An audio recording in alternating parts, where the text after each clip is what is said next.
What's the meaning of analgesic?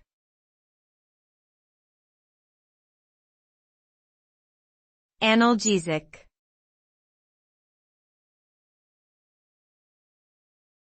Analgesic.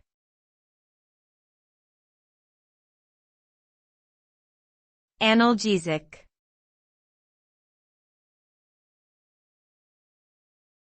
Analgesic.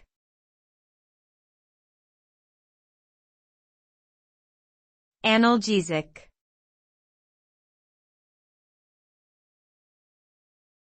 Analgesic refers to a type of medication that is used to relieve pain.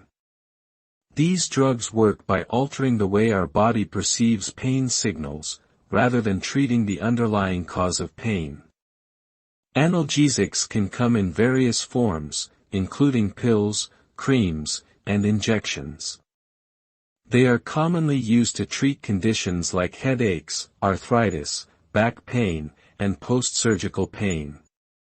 While analgesics can provide relief from pain, they must be used carefully as they can have side effects like dizziness, drowsiness, and nausea, and some can be addictive if overused or abused.